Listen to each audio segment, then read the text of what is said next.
don't think you're what you seem. I admit to myself, if I hurt someone else, I'll never see just what we're meant to be. Every time I see you falling, get down on my knees and pray.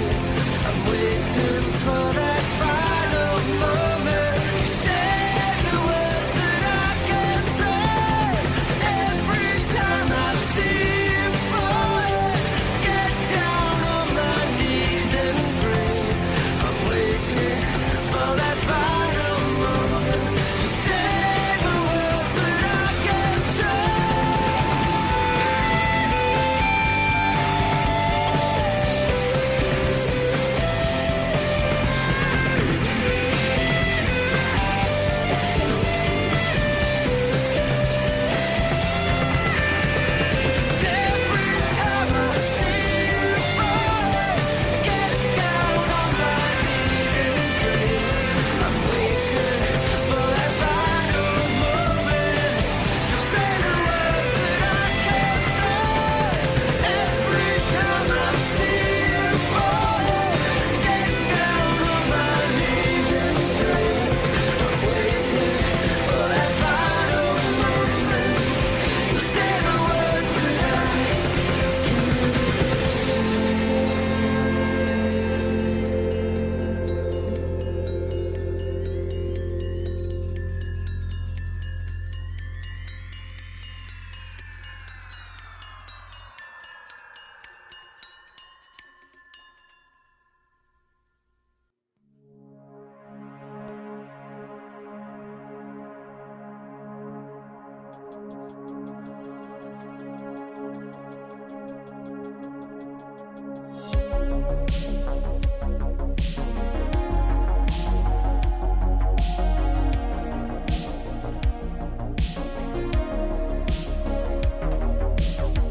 I forgot that was in there.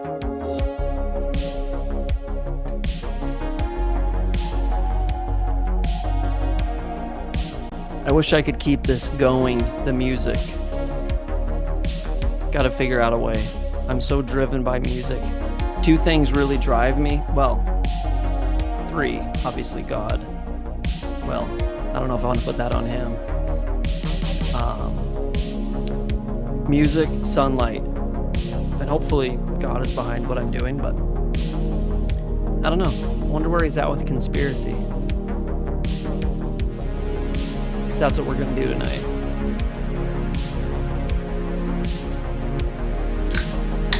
I think Jesus was a conspiracy theorist.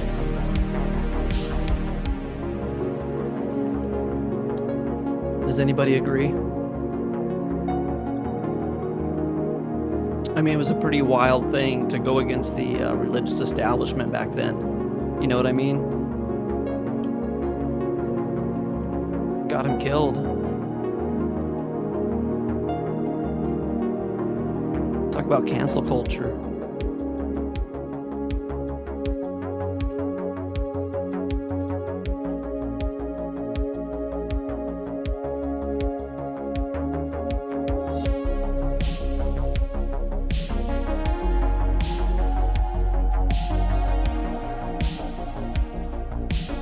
Yeah, please look that up, Beth. I'm curious. I mean, you know, I lightly say conspiracy. I kind of like to own that title, but It's really about looking for the truth in a world system filled with lies. So, if you're looking for truth and the system doesn't like that, then yeah, you're a conspiracy theorist. And how many of our conspiracies have been proven true? I mean, at this point, like, I know I've been pushing the idea of true cancel culture is, not buying the establishment's propaganda and thinking critically. And I,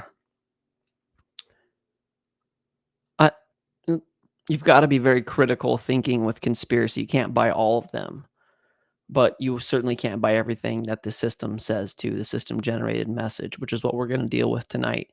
I'm a little bit back on TikTok. I made the joke earlier that to Mitchell and to Joe, we were talking through text messages, that rebuilding this TikTok account, I feel like I'm building an airplane out of lead.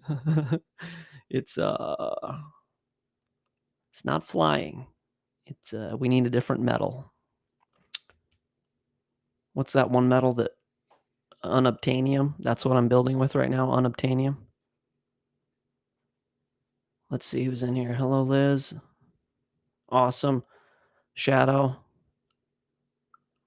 Pink jalapeno. What do you think, Carol? It's kind of like you used to go to a bar and then it changed ownership, and like you go to the bar and it feels like the same bar, like the walls are the same, but like the bar is in a different place and it's got a different name and it like plays different music. That's kind of what this is like, but we have to do it. Hello, Liz. How are you, sweet sister? Too cool for school. That may have been my problem with school. I don't know. Wasn't happy. Could have been crippling ADD, ADHD. And also being born in September, my mom, I'll never forget her asking me.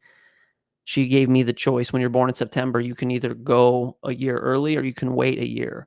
And both Chloe and I waited a year. Both Chloe and I started early instead of waiting a year. We both regret that decision because we were immature for our grade. I was certainly immature. I hit puberty at like 17.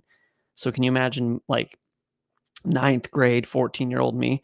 I actually have a picture of it. I'll show you guys at one point. I had hair down all the way. It was crazy. Everybody thought I was a girl. So, close jalapeno, very close. So my mom said, do you want to start school now or do you want to wait a year? And my brother had already gone to school. He's 7 years older than me. And I had been with him, I knew what it was, and I knew I didn't want to go. And so I said to Mom, I said, well, the sooner I start, the sooner I'm done, right? She said, yeah. I said, okay, well, let's get this over with. Let's get going. And so we went to school, and the idea was getting out as quickly as I could. So, I just didn't want to be in a box. Nobody puts baby in a corner. I couldn't do it. All I could do is look forward to recess, and I would watch the clock, and being neurotic, I'd be like counting the minutes till I could get out, and I'd always try and find an excuse to go to the bathroom. It wasn't conducive to me of any kind of like just a punk brat. Yeah, pretty much. I remember though in ninth grade, I figured out a way to put my. Do you remember the headphones that were like little tiny fuzzy quarter-sized balls with the little band? And so I figured out a way to take one of the earpieces off and run it down my sleeve like Secret Service style. And I would sit in class and listen to an album by Big Drill Car. You guys probably don't know what Big Drill Car is, but I would listen to that album on repeat. And I was a good student. I would get the idea of what we needed to cover, and I always got good grades. I was on a roll, but I just couldn't do it. So listening to music helped me get through there. However, we were talking about that. So another heavy day up at Camp VOR. I don't know how you guys are feeling, but my new account, I got 3 community strikes. because I posted on the videos, the 3 videos that I've made that, come find us on Discord in case we get banned, and I did the Discord link, and somehow that was a community guidelines violation, and since I posted it 3 times, I had 3 strikes, and my account is banned from, posting, so that's not a good start. Back to the lead airplane. I'm bummed. I was gonna try and really be a good kid and not have any violations. I was just gonna, you know, play by the rules, say the right things, and I'm already in jail. So, anyways, so I decided that I saw a couple of videos that kind of triggered me, and I decided I hadn't covered Operations Northwoods yet. Is anybody in this room familiar with Operation Northwoods and what it is? I'll ask and wait. Maybe I should just awkwardly sit here while people answer. I don't know. It's really important. It's a really important history lesson for you guys to hello, Steve, for you guys to read. I'm going to read it to you, and I'm going to show you an animation too. You haven't heard of it. Okay, cool. So here's how it kind of unraveled for me. The video that first triggered me is Rand Paul talking with Fauci. You guys have seen this information, and I'm going to start with that video.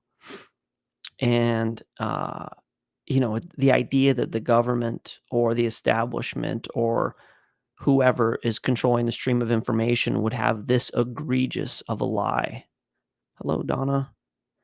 Is like, I don't want to believe it. Like, I've made the joke before that when you tell people that the doctors make you sick and the teachers make you stupid and the government isn't your friend and the religious man separates you from God, like, that's a tough pill to swallow. That's the red pill, and it doesn't go down easy, right?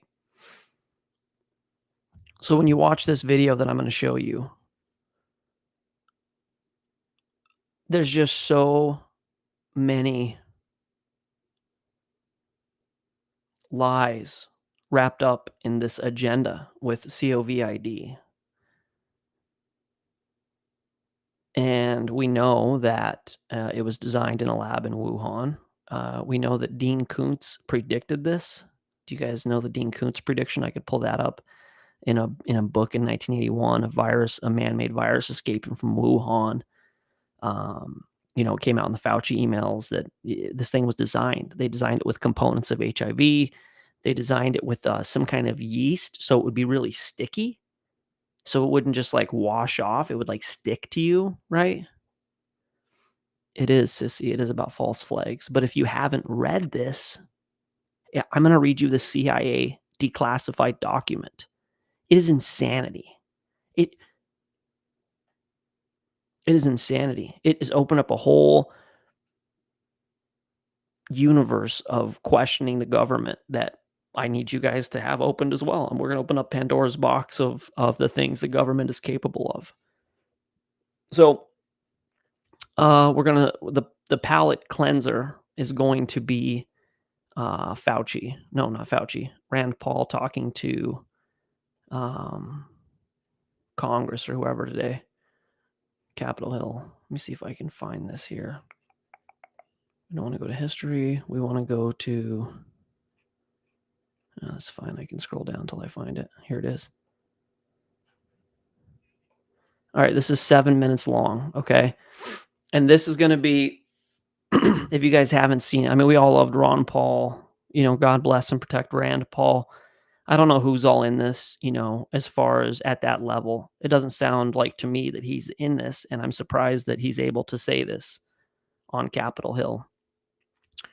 We're going to check this video out, and then we're going to talk about like how could you have this egregious a violation of the truth from that level, right? And we're going to get into this, and it's going to be fun. Like I'm going to try and keep it lighthearted because Voice of Reasons is about philosophy, theology, and conspiracy. These are 3 modes that I work in, and it's like a stool with 3 legs. And if you don't understand the philosophy and the theology behind the conspiracy, you're going to miss out on what conspiracy is. And if you don't understand the philosophy and conspiracy of theology, you're going to miss out on this battle between God and the devil, and the idea that the devil is like a real character and these people are working for him, right? And if you look at philosophy, but you just don't involve conspiracy and theology, you have like it's just those that pandering um, intellect off. What if this means this and this? And did you follow this philosophic mode, like protocol? And it's got no meaning behind it because the theology and the conspiracy really attribute what's going on in real time. So uh, we've covered philosophy and theology the last couple lives. We did the operating system. Thank you guys for doing that. Unfortunately, that got taken down by YouTube as well because of the Bob Dylan song that's in my movie, which I appealed. I claimed fair use and said it was a parody because I sung over it. So I'm hoping they'll hear that plea. BME has to get back to me apparently. All right, what am I doing? We are going to show this video.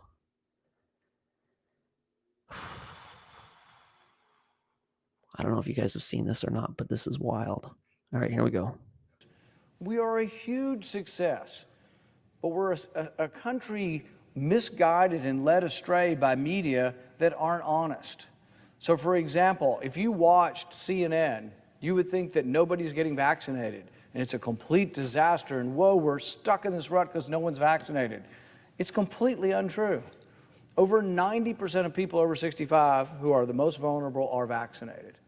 Now, sure, there are a lot of younger people who aren't vaccinated. There's some older people, but 90% is a pretty good success. Over age 50, it's like 75, 80% of people. People are informed. They know this is a disease that can affect any age, but affects primarily the older ages. For example, the one truth you won't be told is an 85-year-old has a 10,000 times greater chance of dying than the 10-year-old. Now, you think we should treat them the same?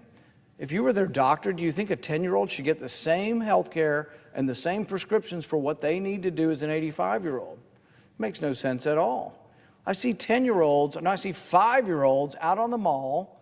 My wife and I are walking down to the Lincoln Memorial the other day, and I see 5-year-olds in groups led by teachers wearing masks outside. There is no science to that. We got Dr. Fauci spreading mistruths across the country, saying we've got to forcibly vaccinate the kids.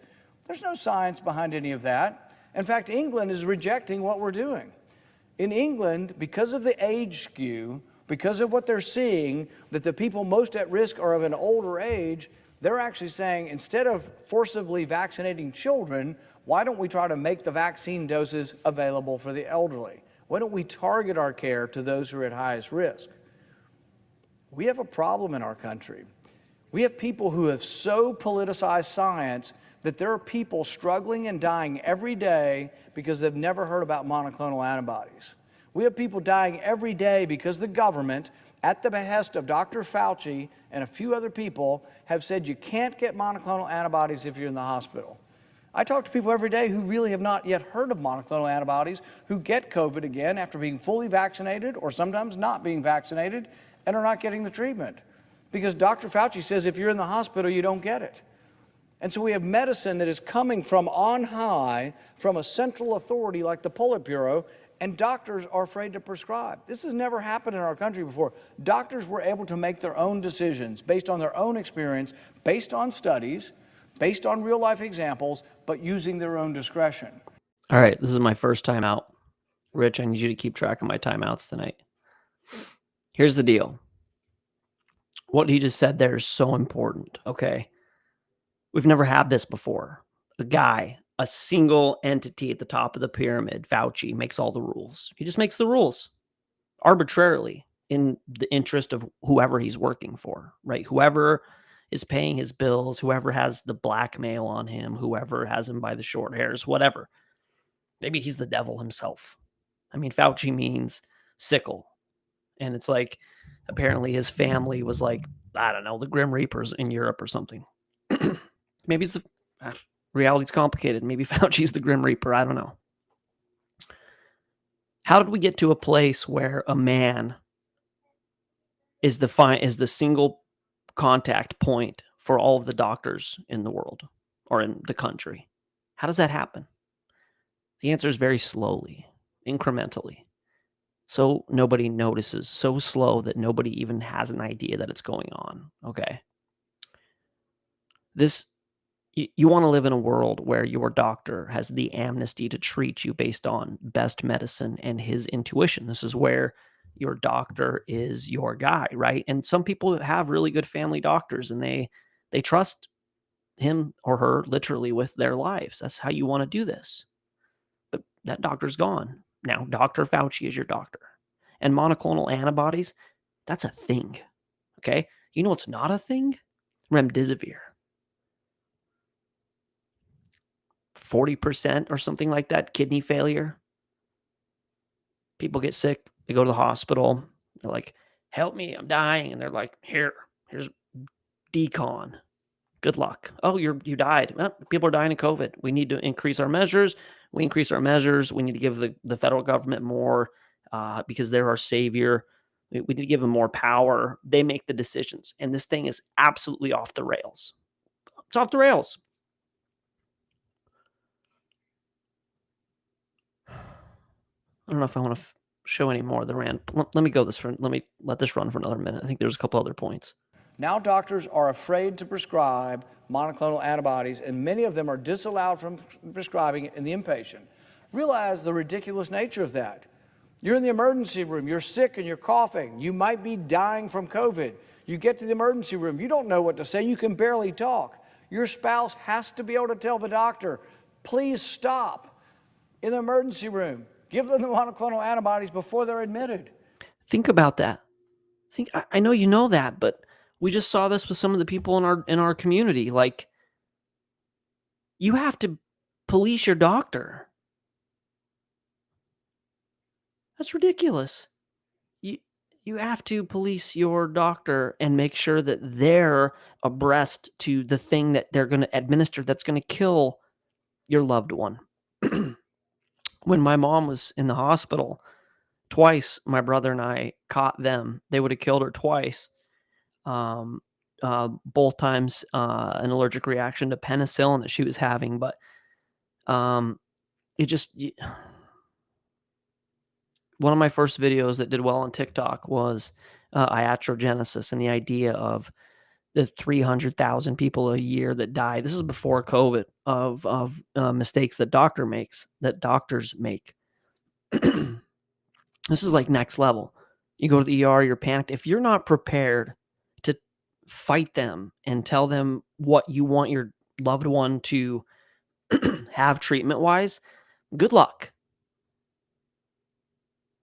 Good luck. Like 50-50, right? Because once they're admitted, we won't treat them. It's the same way with symptoms.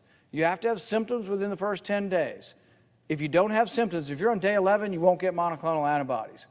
It's completely arbitrary, it's capricious, and it has to do with government-mandated guidelines. Let's take some of the other truths or mistruths that are out there. I've said over and over again, cloth masks don't work, because they don't. Peer-reviewed studies have shown time and time again, cloth masks don't work. But when Dr. Fauci tells you all masks work, when he comes in all draped with 3 masks on himself, with little insignias, clever insignias of different sports teams, he's actually spreading a mistruth that causes lives to be lost. Why? Why? I want to hear Rand Paul's take. I bet it's going to be fairly vanilla. Why? Why is Fauci pushing this lie that masks work? Why?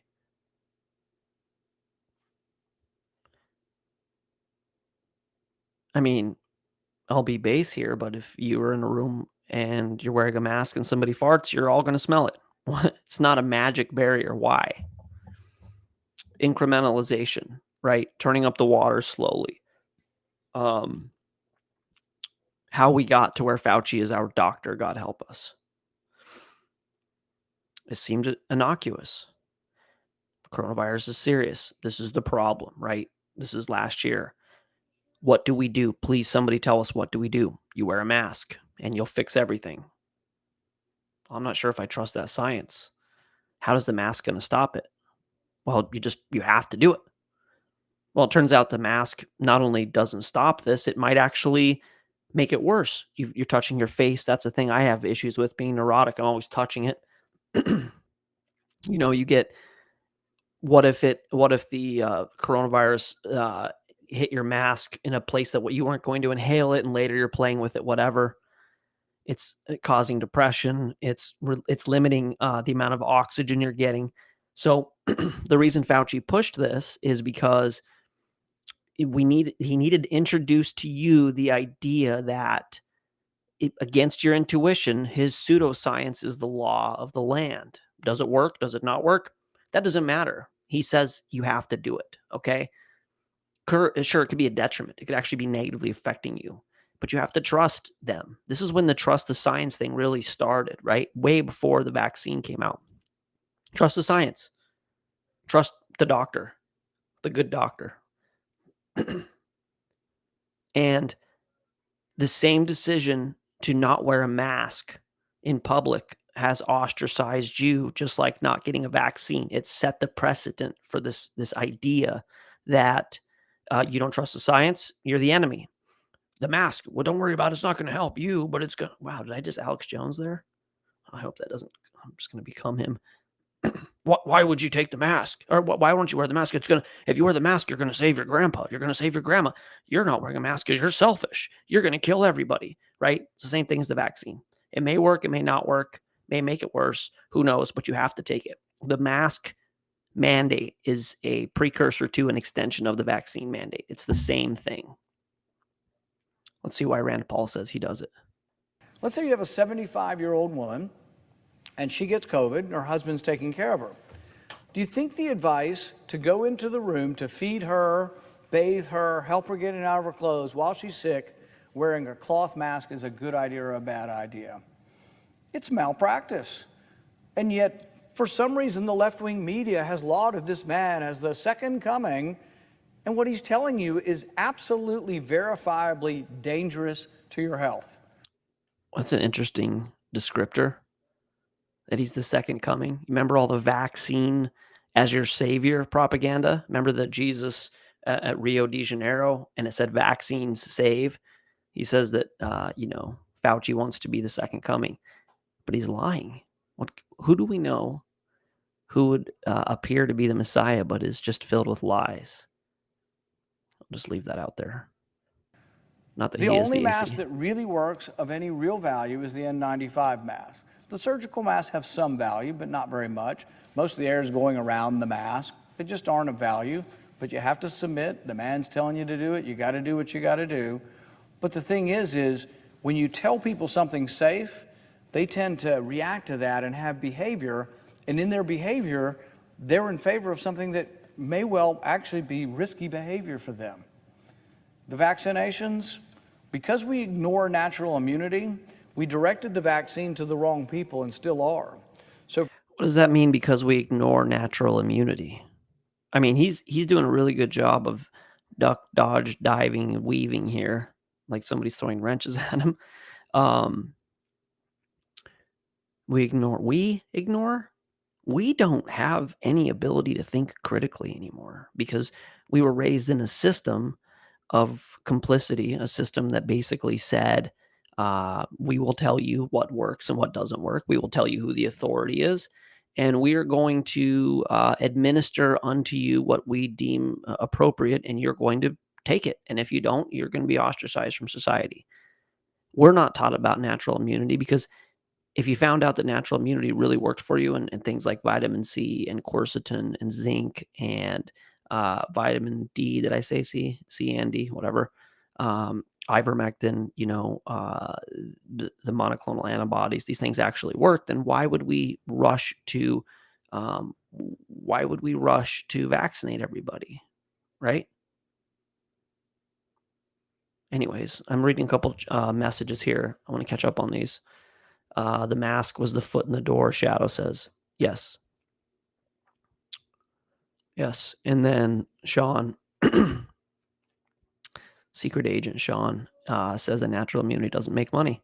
I made a video on TikTok about the placebo effect. Up to 70%. I want you guys to wrap your mind around this. Up to 70% of all effective medical treatments, including medicine and even surgery, works because of the placebo effect. Your body literally believes it's going to work, and it's going to, but where's the money in that, right? So yes, natural immunity doesn't make money. Yes, ivermectin doesn't make money.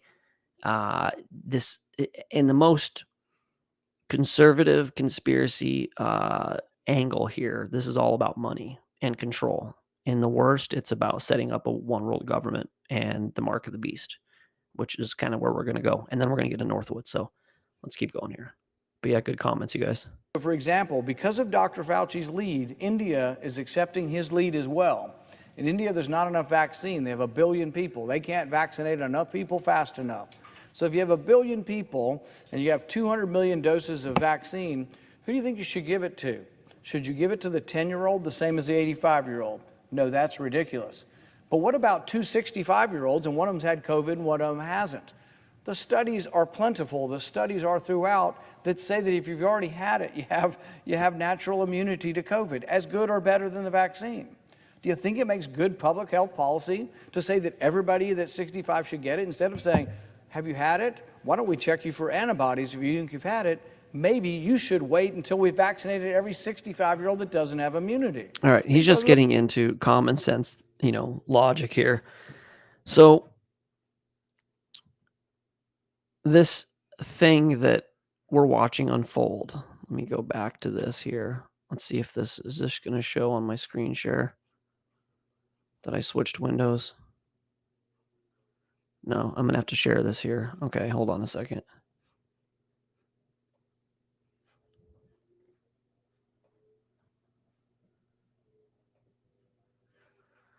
All right, I'm going to switch my screen here. I'll hopefully get better at this. Window, Chrome tab. Here we go. I need a producer. All right, check this out. I don't know if you guys can see it. Let's see if we zoom in a little bit, if it'll work. Oh, you can't zoom in, so that's cool.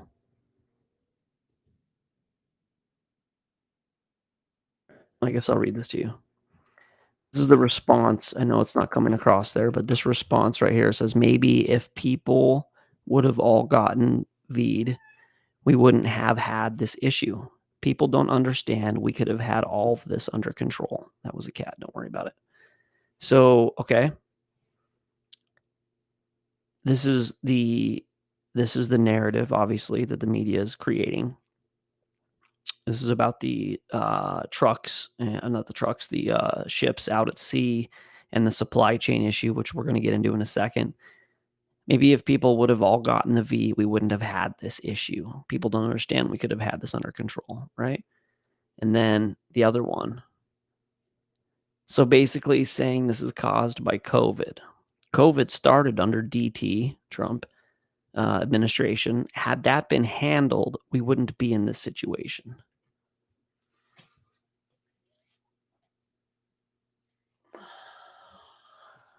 All right. So Trump caused all of this, right?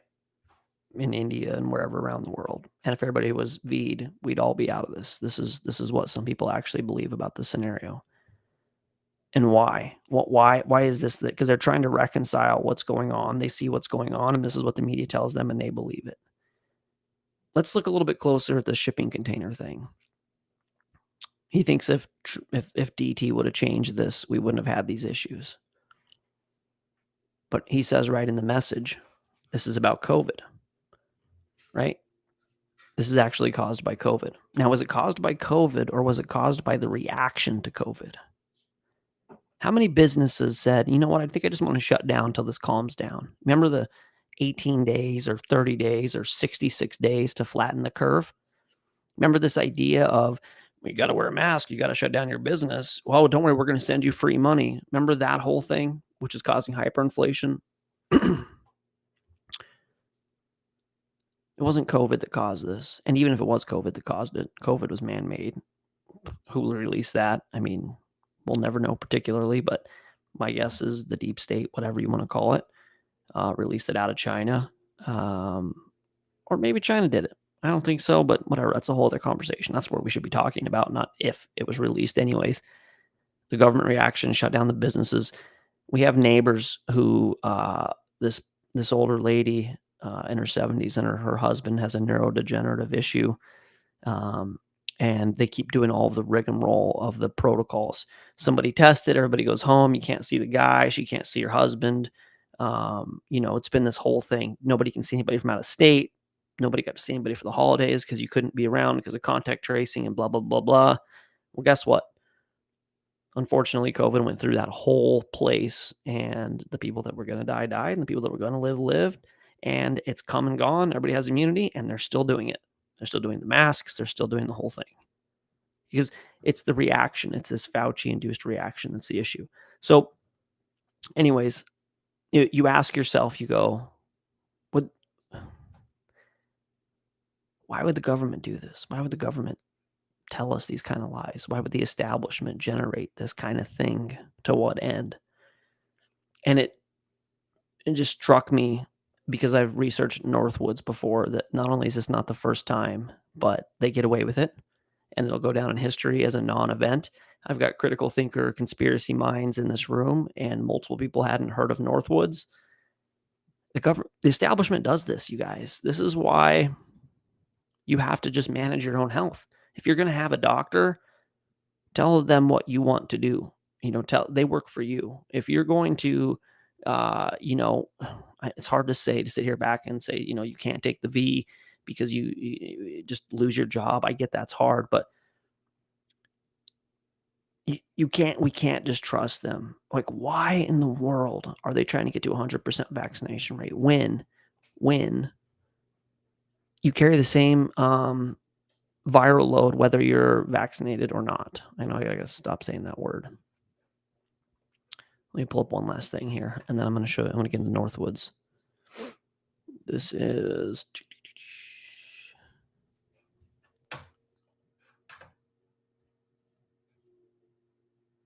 I guess I didn't share it. Oh, here it is. Okay, cool. Sorry, guys.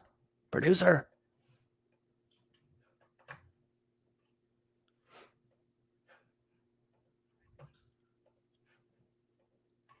This is from the CDC.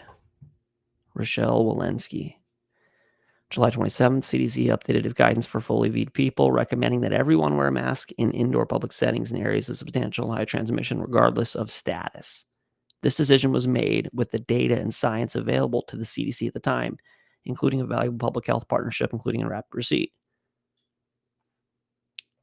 Today, some of those data, it's so funny how the tense they use data. So I would think it's some of this, but whatever, it's some of those. I know it's accurate because everybody keeps saying it in that weird tense, but today, some of those data were published in the CDC's Morbidity and Mortality Weekly Report, demonstrating that Delta infection resulted in similarly high SARS viral loads in vaccinated and unvaccinated people.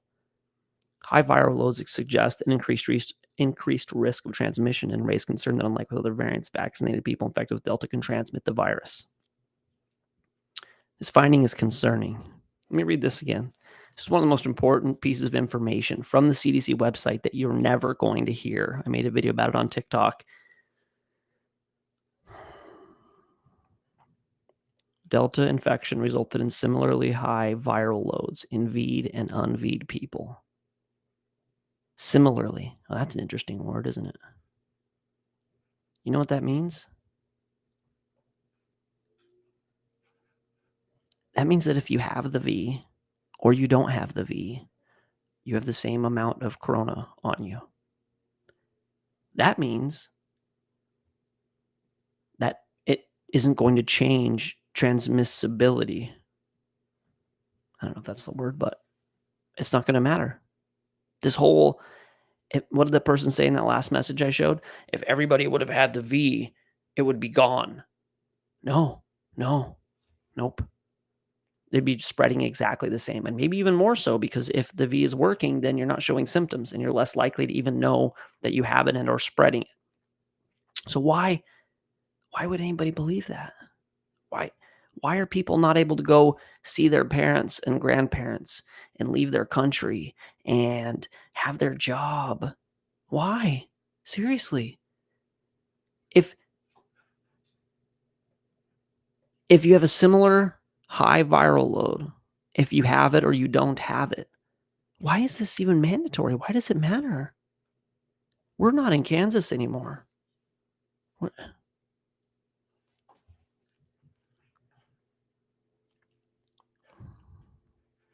Watch this. This is from one of our family members in this community.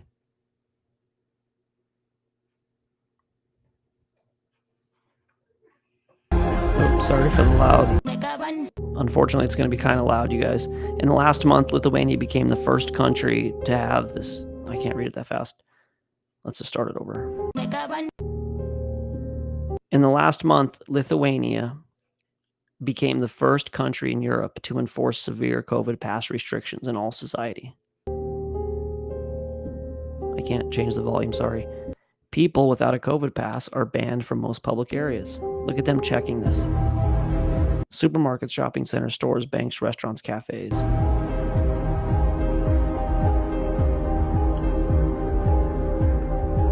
Gyms, libraries, repair services, haircuts, and much more.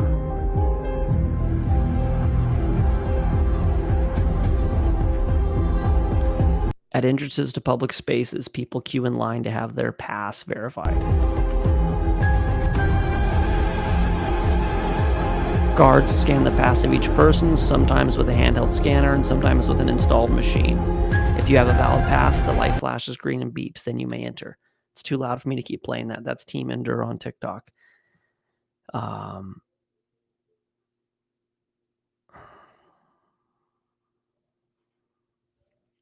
don't know how many of you here have studied end time prophecy for as long as I have, my brother has. We're approaching 30 years looking into this. 93 was really when we started. 92, actually. I've said for many times that I can't say this is the mark. All I can say is that it's not the mark. We don't know. But for us to watch Fauci, Paul, expose Fauci's lies and go through that whole thing, and then to see that the viral loads are the same, and then to see that Lithuania, they want this everywhere, that you can't go and buy or sell if you don't have this thing that doesn't change if the V is if COVID is getting around, if it's being transmitted. Why? This is my segue into Operation Northwoods, and you're just gonna have to tell me if you think that the government is capable of pulling this kind of shenanigan.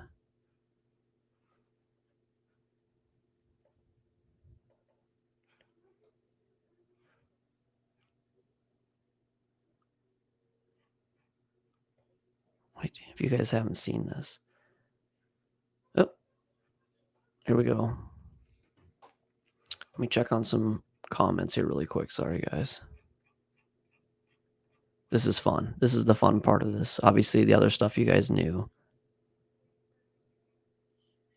Let's see here. For control, we the people depend on them for everything. It's all about depopulation. I wouldn't say it's all about, but that's one of the components. Plural data, multiple data sets consistent with grammar. Yeah. Thanks, Michael. To me, it's funny looking, but I get that's right. AJ Thorne. I love when people ask me, are you vaccinated before I enter a place? They act like it's the cure-all. Yeah, it's you just tell them to mind their own business. I don't know. I guess you can't anymore, but no matter sickness, vaccines, we're never about preventing transmission. It's all about giving the body tools to fight. Yeah, that's the Salk one for sure. This one's a little bit differently. I know you know that. These are about legal precedents for economic participation. The medical theory is the spike protein in vax cause virus mutation, making the vax into potential mutations. They spread. That's another idea. Where did Delta variant come from, and why is it so killer? Literally, there is science, just like what Rick Pence said on here, or napalm, or whatever. I don't know. These are all pseudo names. We'll just say napalm. I like to associate names to these people that I think I know from other platforms, but the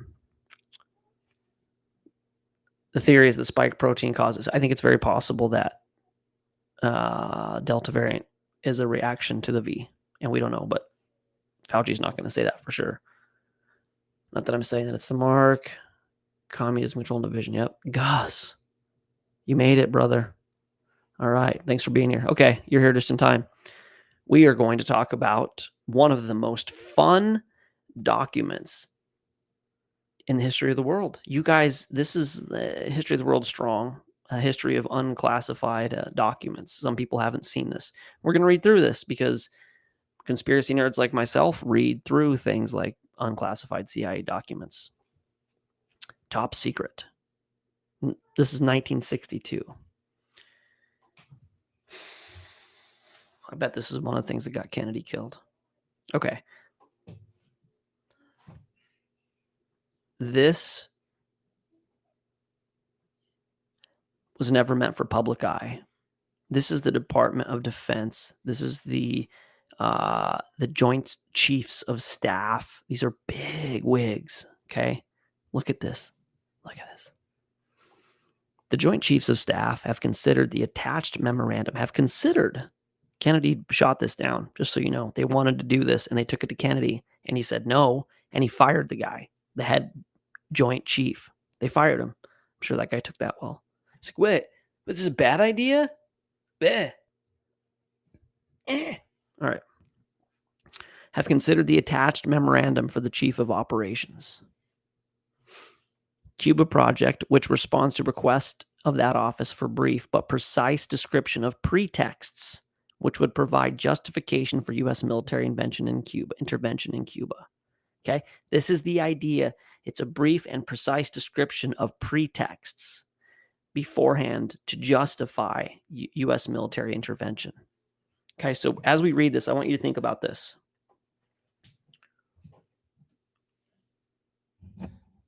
You think this is the first rodeo for these guys? You think they were like, look, we're going to think really out of the box here. This is crazy.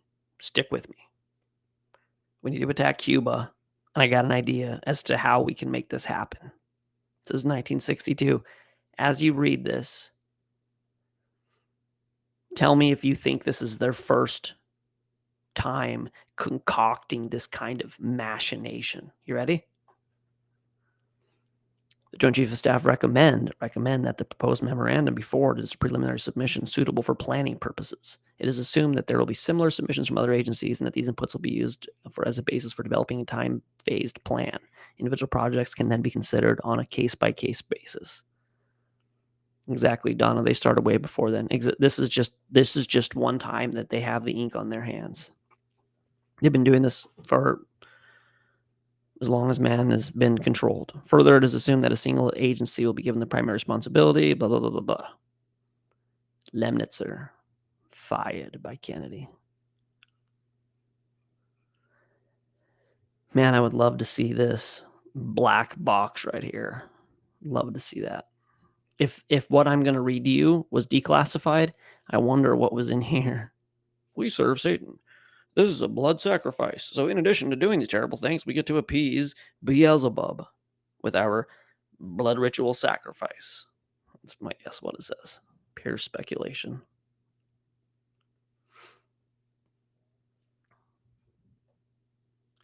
As requested. It's the same words again.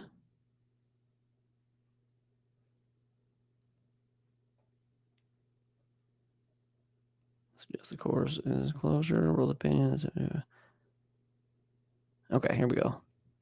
It is recognized that any action which becomes pretext for U.S. military intervention in Cuba would lead to a political decision, which would then lead to military action. Cognizance has been taken of a suggested course of action proposed by the U.S. Navy relating to generated instances in the Guantanamo area. This is going to be handled by the U.S. Navy. Everybody's always like, with 9/11, who would have done it? Who would have done this thing? Well, in this case, the U.S. Navy was going to be commissioned with this atrocity. For additional facts in see enclosure B, which I'm excited to show you, the suggested course of action appended to enclosure A are based on the premise that U.S. military intervention will result from a period of heightened U.S.-Cuban tensions which place the United States in the position of suffering justifiable grievances. World opinion and the United Nations Forum should be favorably affected by developing the international image of the Cuban government as rash and irresponsible, and as an alarming and unpredictable threat to the peace of the Western Hemisphere. Have we ever heard any of this rhetoric before? If we do this correctly, the world, the UN, everybody will see us as suffering, as the victim, and that we have to go get this rash and irresponsible government because they're unpredictable and they're a threat to the peace of the Western Hemisphere. This is exactly what Bush said for 9/11 and exactly what he said for the weapons of mass destruction in Iraq. While the foregoing premise can be utilized at the present time, it will continue to hold good only as long as there can be reasonable certainty that the U.S. military intervention in Cuba would not directly involve the Soviet Union. There is as yet no bilateral mutual support agreement binding the USSR to the defense of Cuba. Cuba has not yet become a member of the Warsaw Pact, nor have the Soviets established Soviet bases in Cuba and the pattern of bases in Western Europe. Therefore, since the two appears to be an important factor in resolution of the Cuba problem, all projects are suggested within the time frame of the next few months. All projects are suggested within the time frame of the next few months. That's pretty quick to go from planning to execution on a scale this big in the next few months. The suggested courses of action append to enclosure A satisfactorily respond to the statement of the problem. However, these suggestions should be forwarded as a preliminary submission for suitable planning purposes and together with similar inputs from other agencies provide a basis for development of a single integrated time-phased plan to focus all efforts on the objective of justification for the U.S. military intervention in Cuba. You imagine Kennedy reading this going, all right, who are these? What is going on? What is your plan? Sorry, my arm gets tired here. You'll see, like, if you watch this in time lapse, this thing, like, at the end of it, I'm going to be like, okay. Enclosure A with its attachments should be forwarded to the Secretary of Defense for approval. This paper not to be forwarded to commanders of unified or specified commands. This paper not to be forwarded to U.S. officers assigned to NATO activities. This paper not to be forwarded to the chairman, U.S. delegation, United States Military Staff Committee. Justification. Here we go. Justification for the military intervention in Cuba. The Joint Chiefs of Staff considered the attachment memorandum. Oh, this is going to be redundant again. Hold on. I got to get to the appendum or the let's see here. Is this it? Appendix to enclosure A.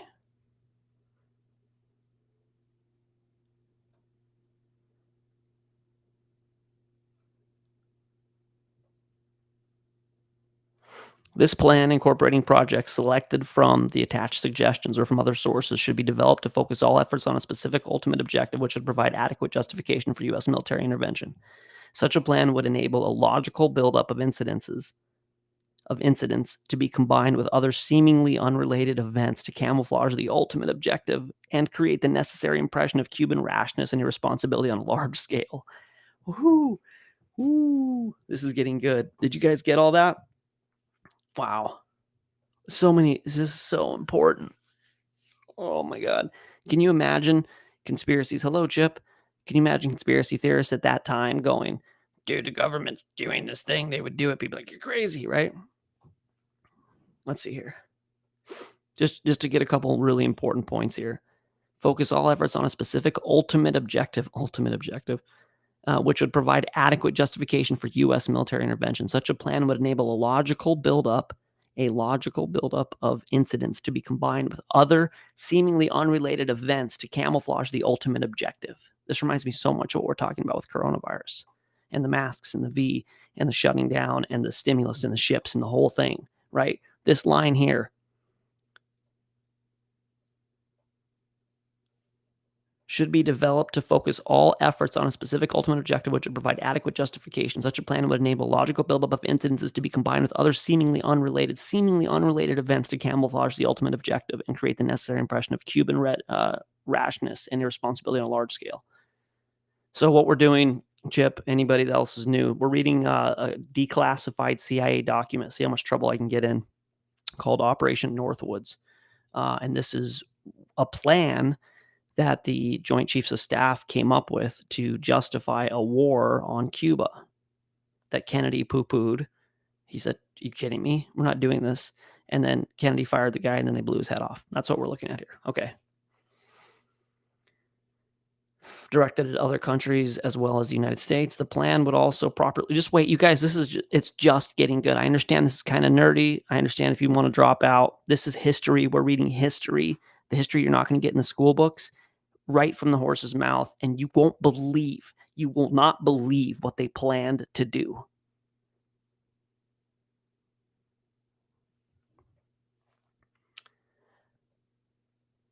The plan would also properly integrate and time phase the courses of action to be pursued. The desired resultant from the execution of this plan would be to place the United States in the apparent position of suffering defensible grievances from a rational, irresponsible government of Cuba and to develop an international image of a Cuban threat to peace in the Western Hemisphere. It's a false flag attack. This is the absolute definition of a false flag attack. Like, I've said it so many times on the live show. False flag attack. Christianity, the church is a false flag attack on God. Obviously 9/11 is a false flag attack. This idea of attacking yourself with your opponent's regalia is so effective, and it will never not be effective because people are the same and they can always be socially engineered. Okay. Time is an important factor in resolution of the Cuban problem. Therefore, the plan should be so time-phased that projects would be operable within the next few months. Inasmuch as the ultimate objective is overt military intervention, it is recommended that the primary responsibility for developing military and paramilitary aspects of the plan for both overt and covert military operations be assigned to Joint Chiefs of Staff. We would like to do this. The courses of action, let's see here. They are arranged neither chronologically nor in ascending order. Okay, that's cool. So I keep wanting to skip stuff, but it's just too important, so I'm just going to read it. The courses of action which follow are preliminary submissions suitable for only for planning purposes. They are neither arranged chronologically nor in ascending order. Together with similar inputs from other agencies, they are intended to provide a point of departure for the development of a single integrated time-phased plan. Such a plan would evaluation, the context of cumulative correlated solution designed and actually the objective of the justification. Since it desirable to use legitimate provocation. Since it would seem desirable to use legitimate provocation. Since it would seem desirable to use legitimate provocation as the basis for military intervention in Cuba, a covert and deception plan to include requisite preliminary actions such as been developed in response to Task 33 could be executed as an initial effort to provoke Cuban reactions. A lot of this is redundant, but I love the wording. Harassment plus deceptive actions to convince the Cubans of imminent invasion would be emphasized. Oh my God. These are like real people. These are real people writing this in a room. They wrote these words. Harassment plus deceptive actions to convince the Cubans of imminent invasion would be emphasized. Our military posture throughout execution of the plan will allow a rapid change from exercise to intervention if Cuban response justifies. Thanks for saying that, Shadow. Yeah, this is definitely, I don't know where else you're going to get this, as long as I have a platform. Let's see. A series of well-coordinated incidents will be planned to take place in and around Guantanamo to give the appearance of being done by hostile Cuban forces. Here we go. Oh. Guys, get your popcorn. This was all leading up to this. What's going to be our plan, guys? Yeah. Let's get a plan here. Here we go. Incidents to establish credible attack, not in chronological order. Number 1, start rumors. Many. I don't know if you guys can read this. Let me look in the thing here. See if you can read it. I keep trying to scroll up. Can you actually see as I'm reading it, or are you just seeing?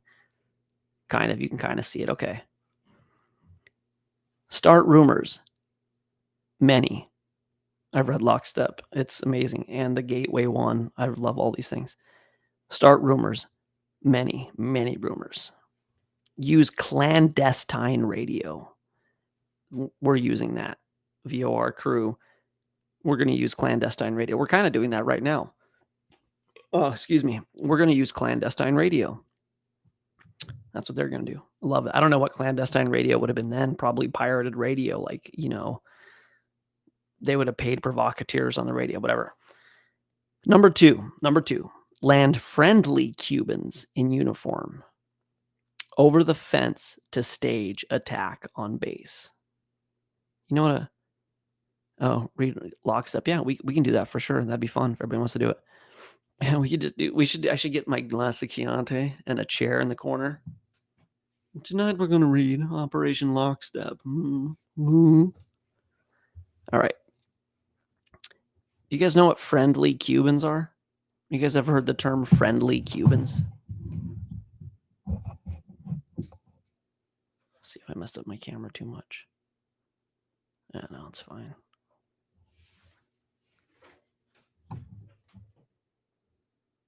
Friendly Cubans. Let's see if you guys know what that means. Friendly Cubans are Americans dressed in Cuban uniforms. Land friendly. They're not like going through Cuba looking for friendly ones. Being like, hey, you guys want to justify an attack on your country? Oh, yeah, sure, great. Yep, just means Cubans working for U.S. Land-friendly Cubans in uniform over the fence to stage an attack on base. Capture the Cuban-friendly saboteurs inside the base. That's number 3. Number 4, start riots near the base main gate. Friendly Cubans again. Number 5. Should be like a top 10 list. Like David Letterman. Blow up ammunition inside the base. Start fires. Number 6. Burn aircraft on airbase. In parentheses, sabotage. Listen, y'all, it's a sabotage. Number 7. Lob mortar shells from outside of base into base. Some damage to installations. Number 8. Capture assault teams approaching from the sea or vicinity of Guantanamo City. Number 9. I can do that. Capture militia group which storms the base. Number 10. Sabotage ship in harbor. Large fires. Napalm. I think that's what that is. Naphthalene. Whatever. I don't know what that word is. Definitely not napalm. Naphthalene. I don't know. Some fire-based whatever operation. Number 11. Sink ship near harbor entrance. Conduct funerals for mock victims.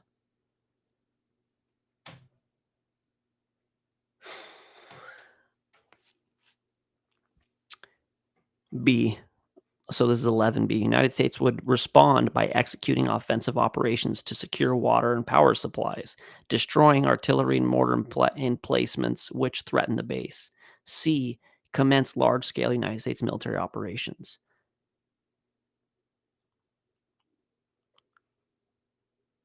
(3A).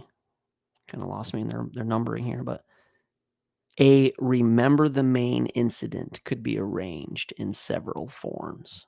Do you guys know what remember the main is? Right. Do you guys know what remember the main is? That's what got us into the Spanish-American War. And it was a ship that burned and killed 230 Americans. And we went like, rah, rah, rah, rah, rah, go get him. Also, false flag attack. A remember the main, air quote, incident could be arranged in several forms. We could blow up a ship. We could blow up a U.S. ship in Guantanamo Bay and blame Cuba. Just throwing that out there. I got an idea. Remember what we did with Remember the Main? Let's just do that again. We could blow up a U.S. ship in Guantanamo Bay and blame Cuba. We could blow up a drone, an unmanned vessel, anywhere in the Cuban waters. Drone is an airplane, okay? I think they get into this here. The idea that you would take a plane and land it. I think they get into this here and get all the people off of the plane and then fly the plane looking like it into just crash it. People think a lot of people think that happened with 9/11. I don't know. I don't get into the drone conspiracies, but there you go. We could blow up a drone, which is an airplane vessel anywhere in the Cuban waters. We could arrange to cause such incident in the vicinity, whatever that is, of Havana or Santiago as a spectacular result of Cuban attack from the air or sea or both. This would be spectacular if they shot down one of our airplanes for sure in the sea. The presence of Cuban planes or ships merely investigating the intent of the vessel could be fairly compelling evidence that the ship was taken under attack.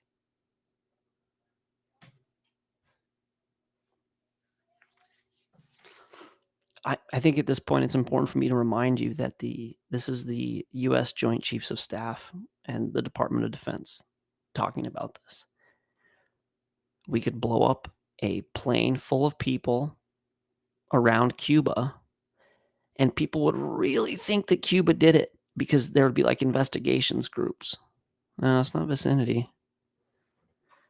Oh, it is vicinity. Thank you. That sure makes a lot more sense. I know that word. Thanks, Liz. We could arrange to cause such incident in the vicinity of Havana or Santiago as a spectacular result of Cuban attack from the air or sea or both. The presence of Cuban planes or ships merely investigating the intent of the vessel could be fairly compelling evidence that the ship was taken under attack. The nearness to Havana or Santiago would add credibility, especially to those people that might have heard the blast or have seen the fire. The U.S. could follow up with air-sea rescue operation covered by U.S. fighters to evacuate remaining members of the non-existent crew. Casualty lists in the U.S. newspaper would cause a helpful wave of national indignation.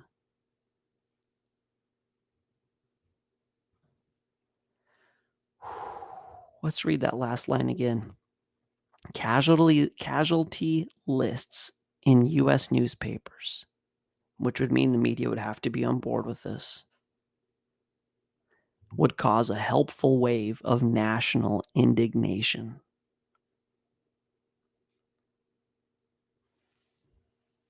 Damn, that's exactly the word. That's the word you say, damn. Damn. How would they do this? And we're not done yet. Number 4, we could develop a communist Cuban terror campaign in the Miami area, in other Florida cities, and even in Washington. The terror campaign could be pointed at Cuban refugees seeking haven in the United States. We could sink a boatload of Cubans.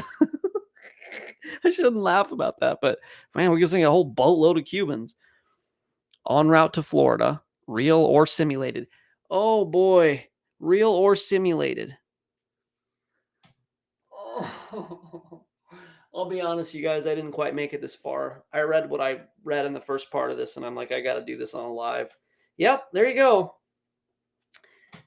Yeah, that's just how the people make these decisions. We could sink a boatload of Cubans, real or simulated, doesn't matter. They're just people. They're just people. Real or you choose. You want a real boatload of Cubans or like a simulated boatload of Cubans? I mean, we can do either. What are you feeling like, Joint Chief Windsor? I don't know. I had a bad day. Let's make it a real boatload of Cubans. I had a girlfriend once, and cheated on me, the Cuban guy. Make it a real boatload of Cubans. This is unbelievable. Towers real, Pentagon simulated. Yes, Pentagon was a missile. I went way into it when I was doing that 9/11 stuff for TikTok. I hadn't looked at it in a while, and yeah, it's absolute nonsense. Absolutely a missile. Tower 7, no, they blew that up. They blew it up. And I think they had probably, I've heard some really compelling evidence that there was a lot of paper trail and money that they were hiding in there. And then it's not definitely, but we would assume that's where the detonation command center was. That's where they actually pulled off the demolitions. And so they had to, cover their footprints. So yeah, Napalm says, just as they have deadlier viruses at the ready.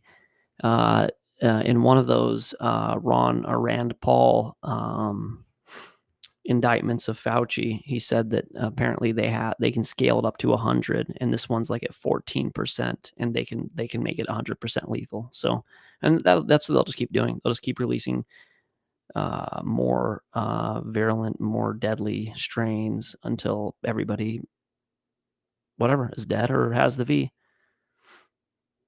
Why is this the border meetings notes from everything 2001 to present? Right? Isn't it not? Like that's, dude, what's great is I found an animated version of this that I might show you guys. It's kind of, I'm going like the long-winded reading one. This is a history animation. And they talked about, one of the comments was, wow, it's like reading the plan for 9/11. When this operation looks like a plan, and then we watch that actually be executed. So, all right, we could sink a boatload of Cubans en route to Florida, real or simulated. We could foster attempts of lives. I mean, we're still. This is what they were going to do if Kennedy would have. If Kennedy would have said yes, they would have done this. You get that? Kennedy said no. He said nope. Hello, Beth. He said no. Well, he was appalled. John F. Kennedy Jr. was John F. Kennedy Sr. Sorry, that came off the tongue. John F. Kennedy was appalled by this plan because he was a normal human with normal human emotions and had empathy. And he said, no. And he fired the guy. He fired the shit out of the guy. He's like, you work for me, get out of my office. You're done. Thank God for John F. Kennedy. He also probably saved us from nuclear war. Do you guys know that? The Cuban Missile Crisis, this whole thing was going. And he said no, and they were going to, I'm pretty sure, I'm going off of a shoddy memory here, but that the Joint Chiefs or somebody came to him and said, Russia has shot the missiles. They're coming. Are you going to respond? And he's like, I need more time to figure this out. And I'm pretty sure that was the case. Somebody correct me if I'm wrong. And he didn't respond. And it turned out that it was fake news. He hadn't experienced the cremation of care ceremony. Yeah, he didn't. That's interesting. I don't know if that's true or not, but I don't think he ever went to Bohemian Grove, Peyton. I don't think he did. So yeah, that makes sense. Could somebody confirm that? I'm pretty sure that he was told that the missiles were coming and we had to respond. And Kennedy was something like, just because they're shooting us doesn't mean we shoot them, or I need more information or something. And then by the time he should have shot it and didn't, they were like, oh, that was a false alarm. I want to vet this. That's out of memory, but I think so. So the guy, John F. Kennedy, is the most important person that America has maybe ever had as president, because he stopped this. God only knows where this would have gone if Russia would have got involved, and he stopped us from being nuked. So we could foster attempts on lives of Cuban refugees in the United States, even to the extent of wounding in instances to be widely publicized.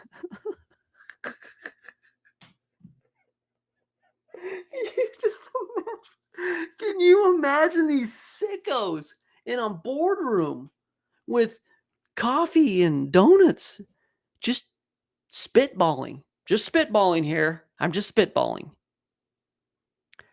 What if we foster attempts on lives of Cuban refugees in the United States, even to the extent of wounding them, and then widely publicize it? That's a great idea. We'll go stab these people and make sure the news reports it. Is anybody with me? Who's with me? Great idea.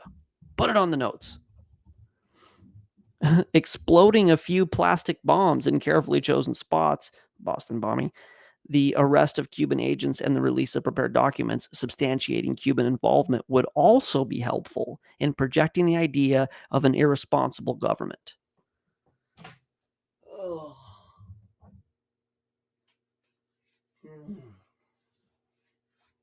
This is the United States government.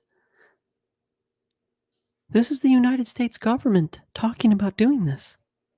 Yes, George Floyd. Yes, Antifa. Yes, all of it. That's a very good comp.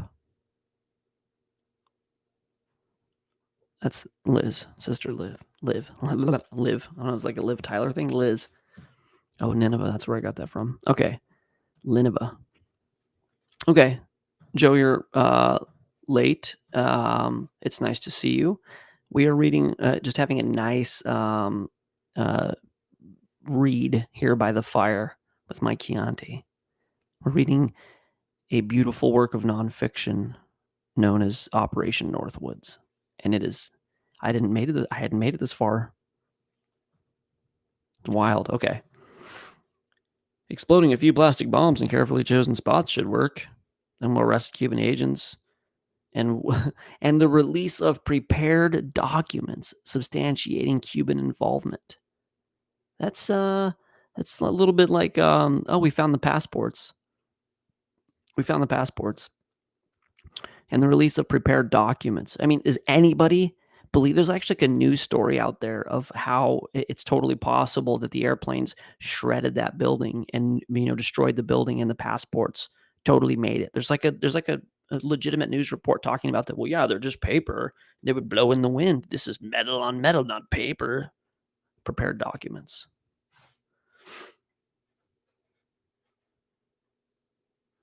All right. Where are we at?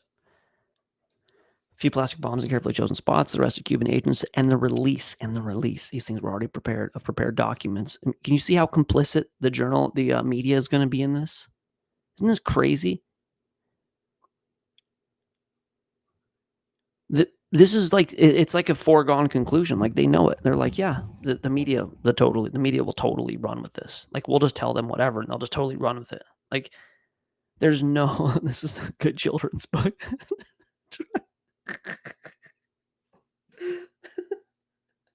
We gotta make a children's book of Operation Northwoods.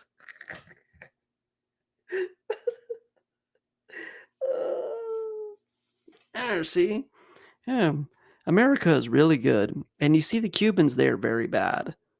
They want America. They want to take America home to them.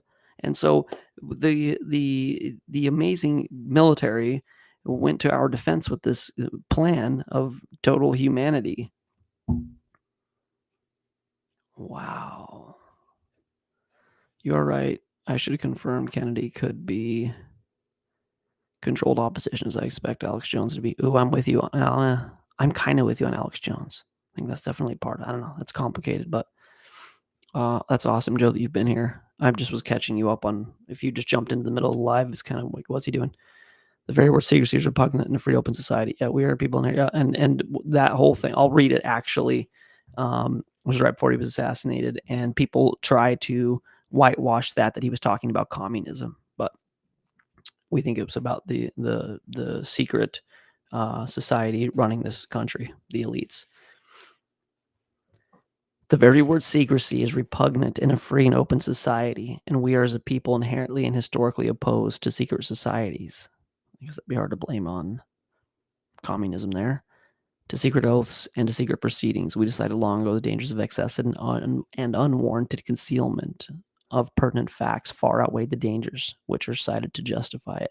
And we are opposed by a ruthless conspiracy. He says we are opposed by a ruthless conspiracy that uses coercion by night and so on and so forth. Yeah, brilliant. And then they killed him, which I think this was a big part of it.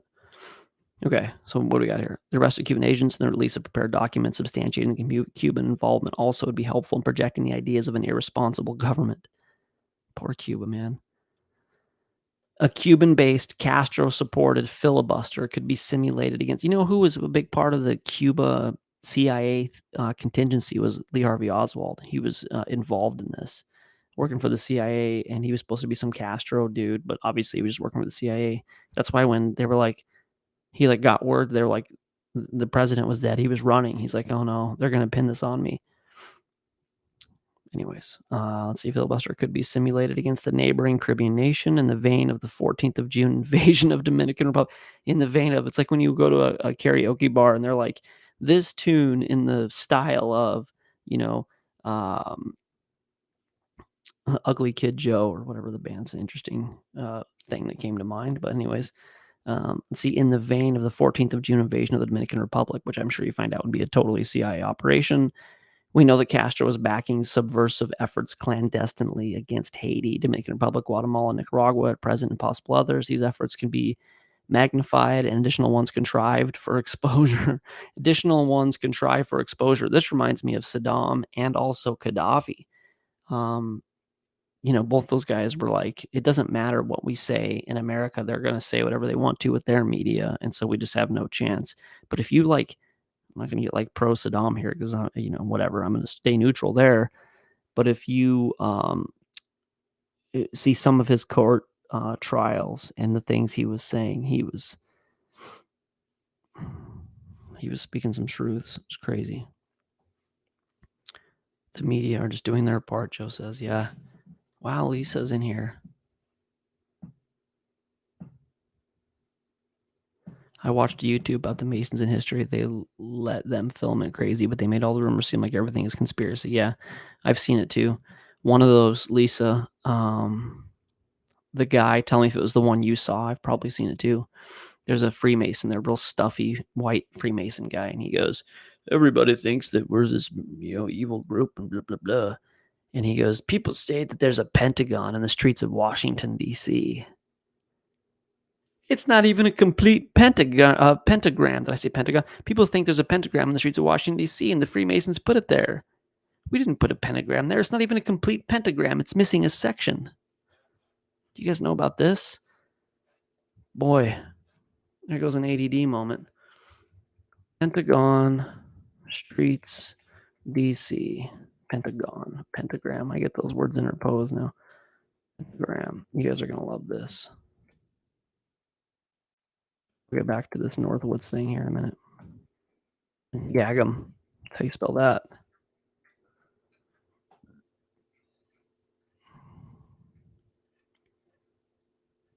All right. Let me switch this stream really quick over. Oh, dang. Oh, dang.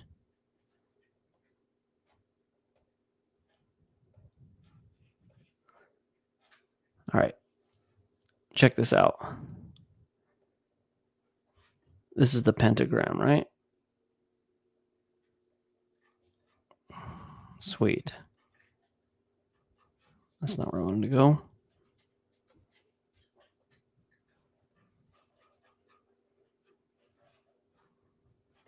This is not how I wanted to see it. What if I open this up a little bit? All right. Can you see it here? So this is the pentagram, right? You see the two horns and the sides. Do you see how there's no connecting arm right here? So the guy basically was like, we didn't do a pentagram. If it was a pentagram, we didn't even finish it. It had an open arm. I'm trying to find it. Why is that important? Faust, Mephisto, pentagram. Open.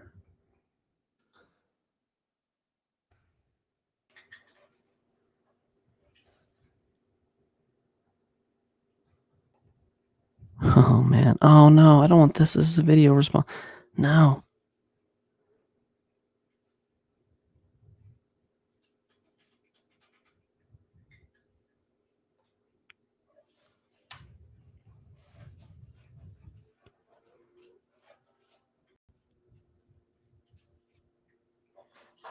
Well, whatever. I can't find it. I should have had it ready.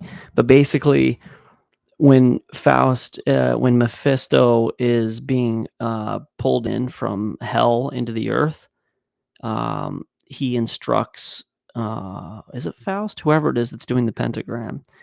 He says, make sure that when you make the pentagram, you leave an opening. Because if you make a full, complete pentagram, I will be brought into this reality and I'll be stuck in the pentagram.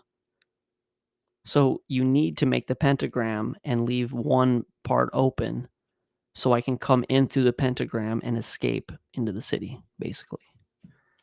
So if that's what you're thinking of, if that's the thing that you're talking about, Lisa, it's a total whitewash thing. It's not at all. I mean, it's a total half truth. Of course, it always is. Yeah, they left it open intentionally to do that. Yeah, Mephistopheles. Yeah. Yep. So when they built the city of Washington D.C. and they put the pentagram in the middle of it, they left it open so the devil could come in and escape and not be stuck inside of the pentagram. So, all right, cool. Back to the goods. Where are we at here? Northwoods. All right. Where's my producer? So I can get this together. Okay, we're gonna finish up this thing, this Northwoods deal.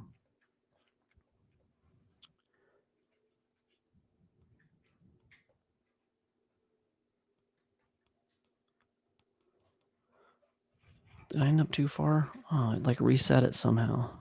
Where are we at here? 3B. I don't know if I have to read anymore. Filibuster. Dominican Republic. C-46 aircraft could make, let's see here. For example, advantage can be taken of the sensitivity of the Dominican Air Force to intrusions in their national airspace. C-46 type aircraft could make cane-burning raids at night. Block incendiaries could be found. This could be coupled with Cuban messages to the communist underground. Cuban, in parentheses, in air quotes. Cuban, because it was actually them. Use of MiG-type aircraft by U.S. pilots. This is a good one. Use of MiG-type aircraft by U.S. pilots could provide additional provocation. Harassment of civil air attacks on surface shipping and destruction of U.S. military drone aircraft by MiG-type flying planes would be useful as a complementary action. An F-86 properly painted would convince air passengers that they saw a Cuban MiG, especially if the pilot of the transport were to announce such fact. The primary drawback to this suggestion appears to be the security risk inherent in obtaining or modifying an aircraft. However, reasonable copies of the MiG could be produced from U.S. resources in about 3 months. Yeah, so we're going to get a MiG, right? That's a Cuban plane, and we're going to fly it around here, and we're going to blow people up with it. The only problem is we don't have a MiG, but we can make a plane look like a MiG in like 3 months. And we're like trying to get this done in the next few months. So whatever, not a big deal. We can make it happen. Hijacking attempts against civil air and surface craft should appear to continue as harassing. I mean, I could just go on and on and on and on and on.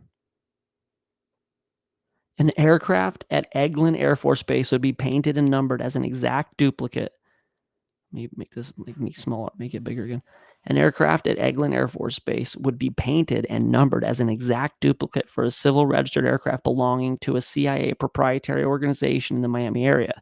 At a designated time, the duplicate would be substituted for the actual civil aircraft and would be loaded with the select passengers. So I got to go back and read this. This is super important. It is possible to create an incident which will demonstrate convincingly that a Cuban aircraft has attacked and shot down a chartered civil airliner en route from the United States to Jamaica, Guatemala, Panama, or Venezuela. The destination would be chosen only to cause the flight plan route to cross Cuba.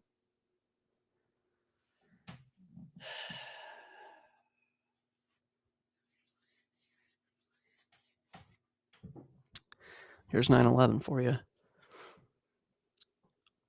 I didn't read this earlier. I mean, I've heard about it. I've heard Alex talked about this before, but I've never read it. From the United States to Jamaica, Guatemala, Panama, or Venezuela, a destination would be chosen only to cause the flight plan route to cross Cuba. It doesn't matter where it's actually going. It's going to cross Cuba. The passengers could be a group of college students off on a holiday or any grouping of persons with a common interest to support chartering a non-scheduled flight. An aircraft at Eglin Air Force Base would be painted and numbered as an exact duplicate for a civil registered aircraft belonging to a CIA proprietary organization in the Miami area. This is the cruise missile that hit the Pentagon was painted like Southwest Airlines or whatever, United, whatever flight it was supposed to be. At a designated time, the duplicate would be substituted for the actual civil aircraft and would be loaded with the selected passengers, all boarded under carefully prepared aliases. There's your answer. What happened to all the people in 9/11? Did you ever hear the weird phone call? Read the phone call transcripts? Did you guys ever see those? Ghetto voice of reasons with his ghetto tech always. Rudy Goldberg tech.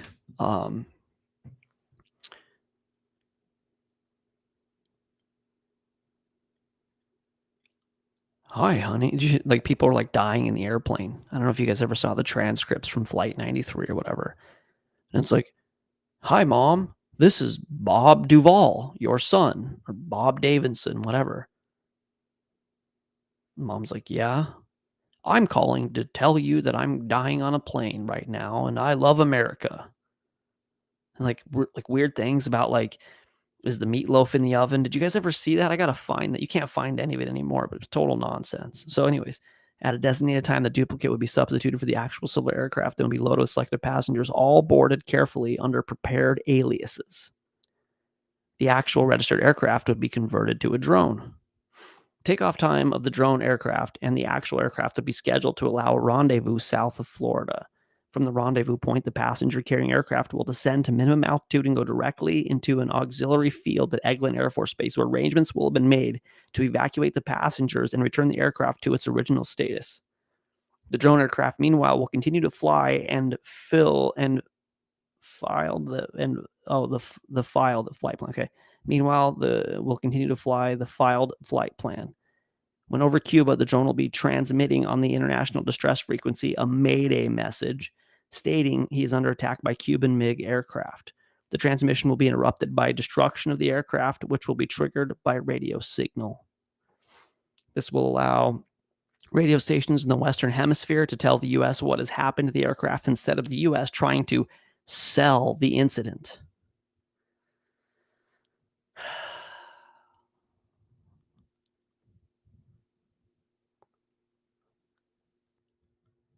It is possible to create an incident which will make it appear that communist Cuban MiGs have destroyed a USAF aircraft over international waters in an unprovoked attack. Approximately 4 or 5 F-101 aircraft will be dispatched in trail from Homestead Air. They've got the whole thing. All right, I'm not going to read any more of this. It's wild. That's just, there's your government. America. America. So I wanted to cover this because of the whole Rand Paul talking to Fauci thing. And Rand Paul, you know, he goes,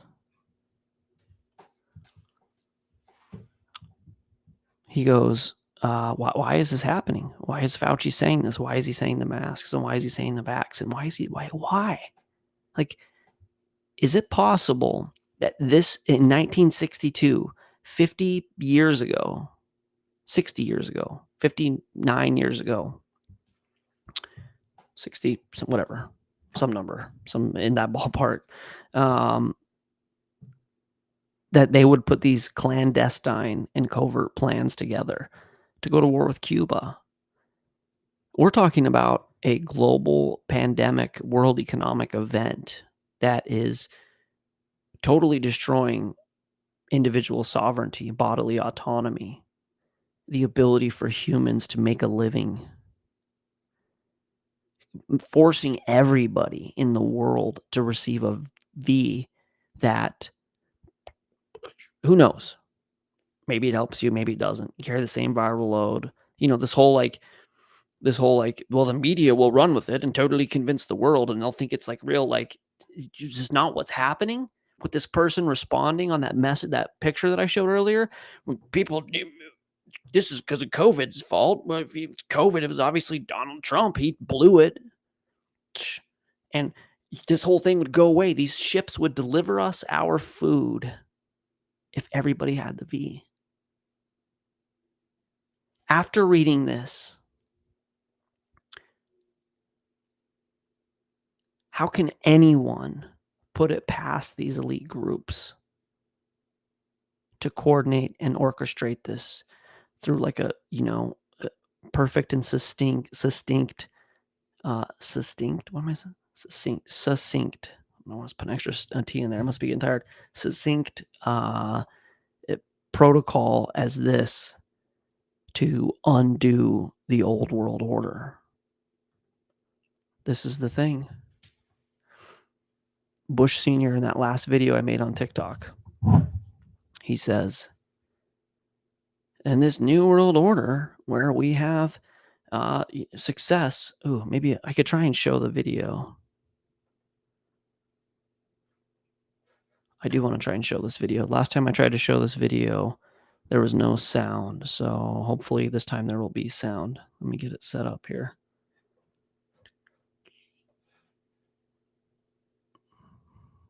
I wish I could have a producer set this up while I read chats. I need a volunteer producer. I can't find anything on my... Oh, there it is. Okay. Hopefully this time the sound will work.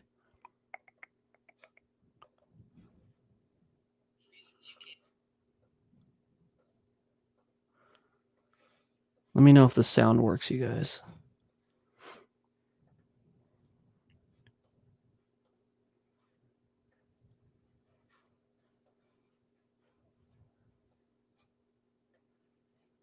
All right. Let me know if this sound works.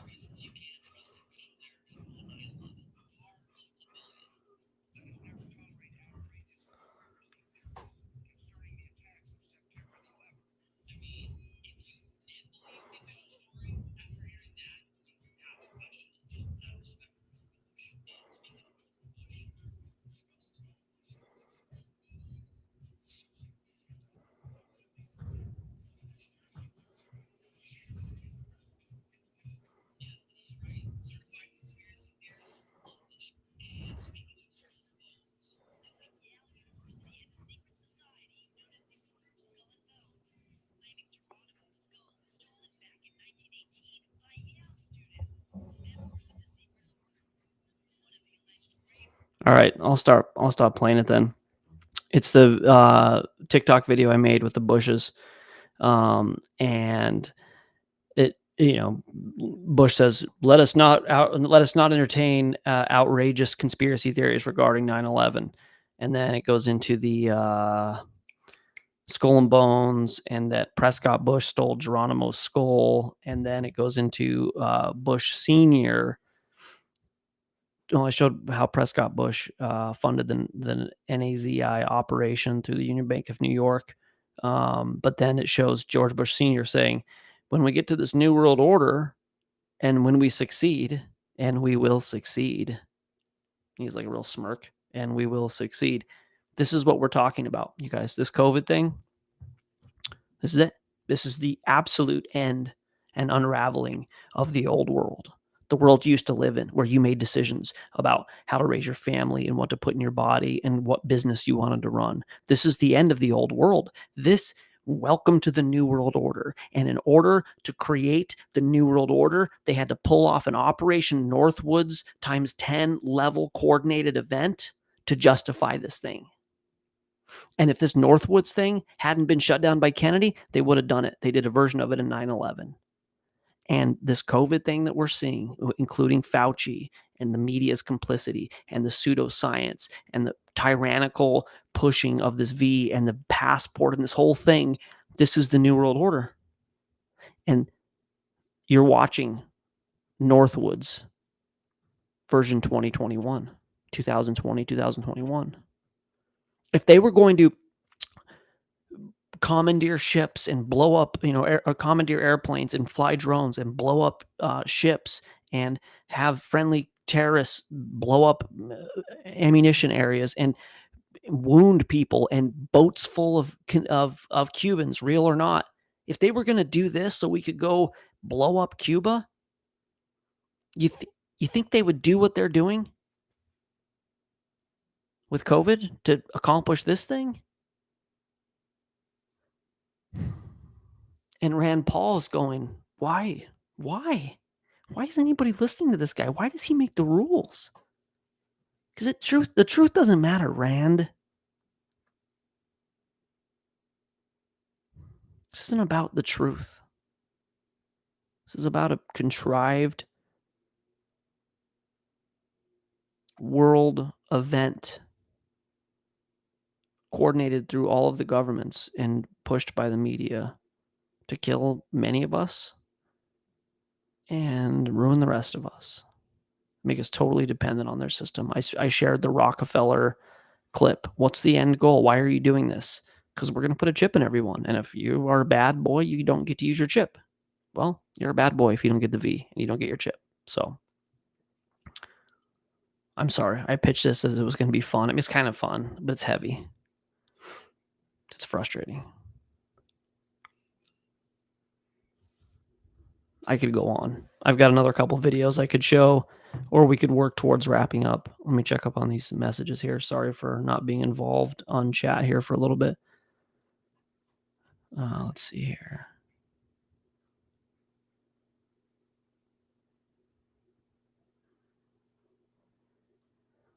Are we in the War of the Worlds segment of the movie?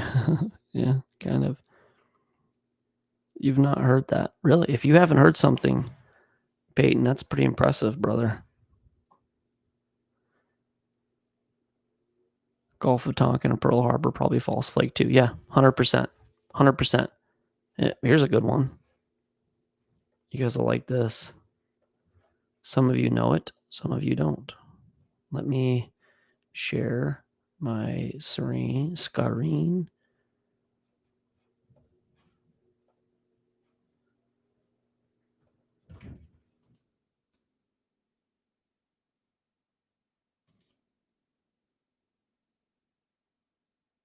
Was it Bay of Pigs?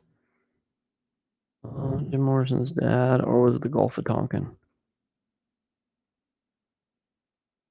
Gulf. Jim Morrison's dad, George Stephen Morrison, was commander of the U.S. naval forces in the Gulf of Tonkin during the Gulf of Tonkin incident on August 1964, which sparked an escalation of American involvement in the Vietnam War. He was the father of Jim Morrison, the lead singer of the rock band The Who, or The Doors, who died on July 3. There you go.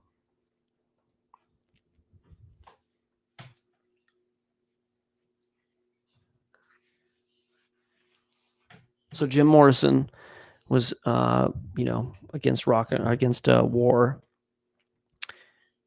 and his dad was the main dude, the commander of the naval forces during the Gulf of Tonkin incident. Yes. Pearl Harbor was contrived or inside job, or they knew about it. Whatever happened there. We know none of this, nothing on that scale. I need you guys to understand something here, or I need you to get in the mind of a certified conspiracy theorist. Nothing of this scale, nothing that changes the world dynamic is organic. Kind of rhymed. Nothing that changes the world dynamic is organic. You just got to understand that. If it's big enough that the news is talking about it and governments change and it affects you personally and you weren't involved in the incident, it wasn't organic. All of this stuff is contrived, unfortunately.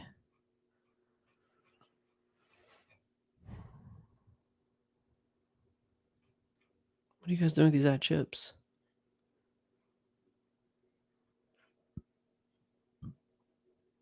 Sweet. You guys are hacking the system. That's awesome. Sweet. All right. I was going to take this into the Kennedy assassination, just see how much YouTube trouble I can get in. Let me ask you guys, we've been going for an hour and 43 minutes. Should we wrap up, take some comments, have some interaction time, or should we go next level and do the Kennedy thing? We could just do the Kennedy. That could actually be a whole other thing. Why don't we save the Kennedy one for the next show? Because I have to show a bunch of videos and it's a whole thing. So I got a wife that's battling a cold. So I'll probably wrap up on this a little bit. What does that mean? Brain fog. Let's do this. Thanks, Holly. I think that's Holly. Masquerading. We'll do it. What day is today? Saturday. We'll do it tomorrow. Tomorrow will be part 2. And what we'll do tomorrow, I like this. We're going to start with the history animation of Northwoods. That does like a recap in 10 minutes, and it brings Kennedy in a little bit. And then I'm going to find the Kennedy saving us from nuclear war. And then we're going to do the Kennedy assassination, and we're going to cover it from the media's perspective and all this kind of thing. So it'll be a conspiracy part 2. He hated his dad. Yeah, that's probably a good idea. She is. She's resting. Yeah, if you guys just please pray for her. I think she's going to be better tomorrow. Riders on the storm. Let's see, the Marburg virus is up next, caused by shot and boosters. That's what they're going after the kids. And Murat. Yeah. Interesting. Lisa, I hope you're wrong, but could be.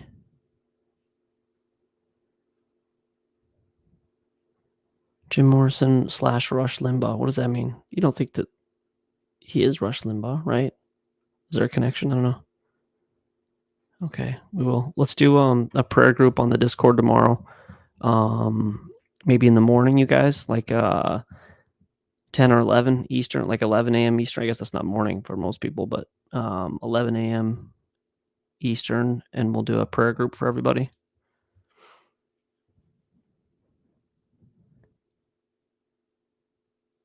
Chicken came before the egg. No, Beth. We did the research on that. The egg came first. 2 proto chickens laid an egg. Science. You gotta trust the science.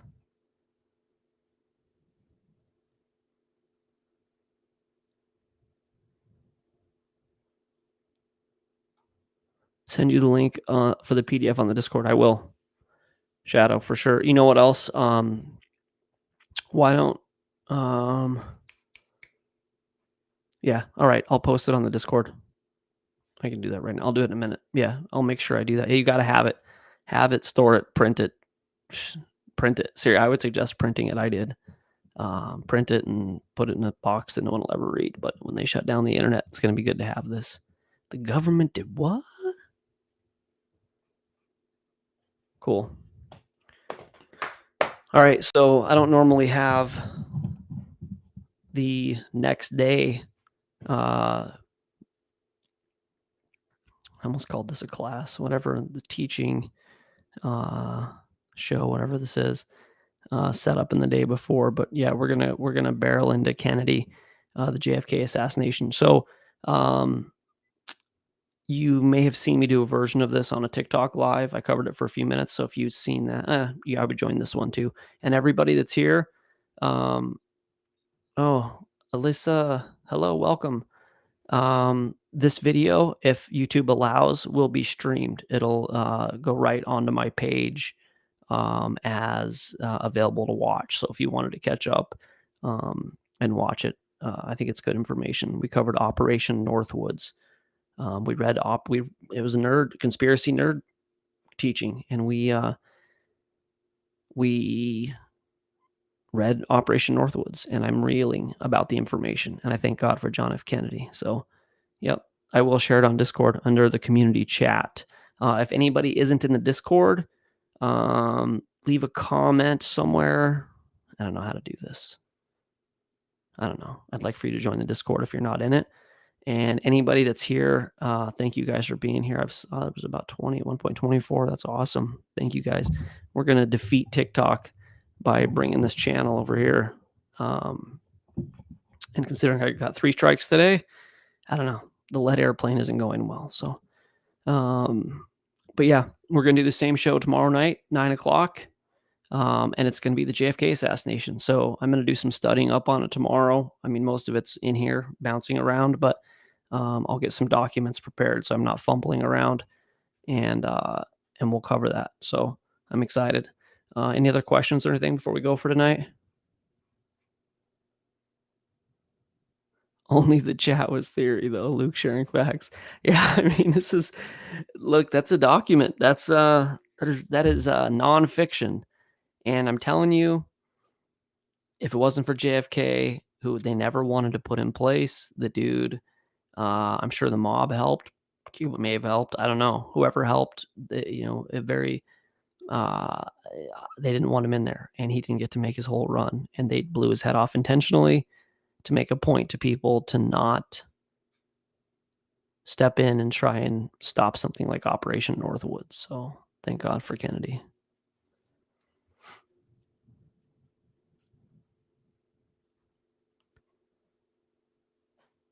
Yeah, I got 3 strikes today on TikTok. Yeah, it's I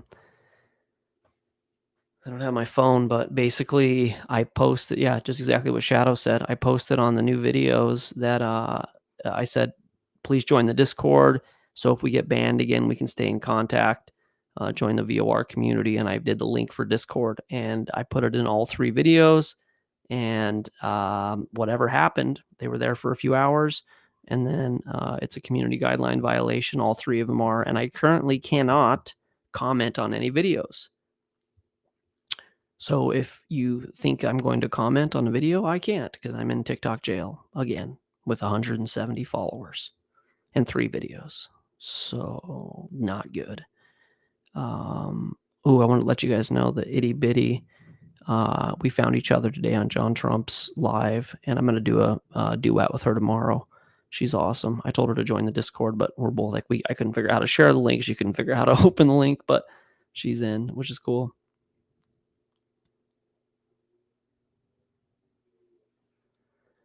They removed the comments. Yep. They went in and removed them all. So it's 3 infractions. Yeah, exactly. 3 infractions. And I think I got about 10 last time. So I don't know. I guess I said the word banned because you can't say the word banned, or maybe you can't share a link.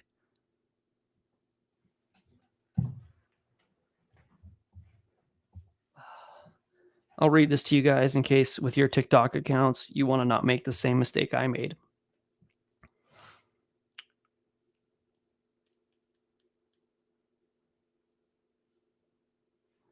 Removed for violating community guidelines. Comment details.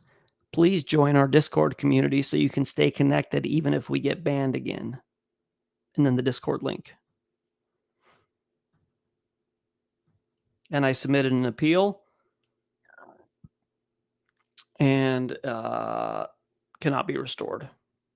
It was determined that your content violates applicable laws and cannot be restored. I broke a law.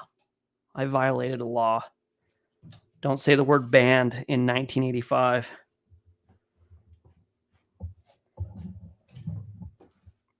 Whatever. All right, guys, it's so cool that there's 25 people in this room. I'm really, really thankful for your guys' time. We work hard at these to try to make them worth your time. When we started on TikTok, we got to 1,000 followers. We were at like 8 to 12 pretty consistently at the beginning. So to be at 24 right now is really encouraging. Again, you guys, if you're not on the Discord, I've already got a strike on YouTube. Well, I have the first one's a warning. I've got 3 strikes. And then this account that I worked really hard on would be gone as well. So it's really important to be on the Discord because we have a Wix website. And very soon here, when Chloe's feeling better and we can figure out the tech behind it, if anybody's tech savvy enough to help us with this, we'd love help. But we're going to stream this to the Wix website as well. And on the Wix website, the only thing that would ban us would be the internet going down. I mean, Alex Jones is on a standalone website. He was the first one to get banned. And I'm following in his footsteps, I guess, as a quasi-disciple. But we're moving towards that. So the infrastructure isn't set up yet. But if you can join the Discord, there's about 100 people, amazing people. We do prayer groups all the time. We share links all the time. This is my family. I'm sure a lot of you in here are in that. And we've got strength in numbers. I don't need to be showing Jim Morrison's dad anymore, do I?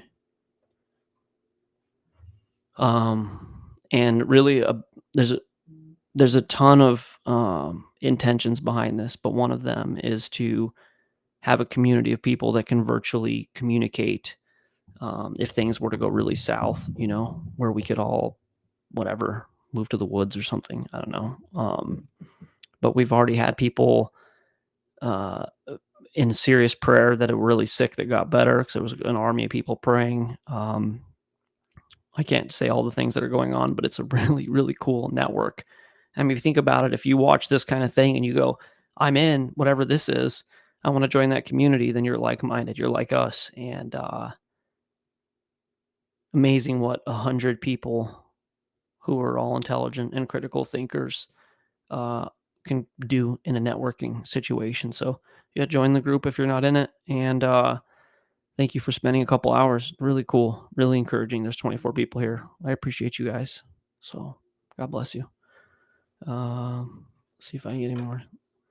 You don't use your TikTok anymore with 2,000 followers. If you don't do live or two till it gets, interesting.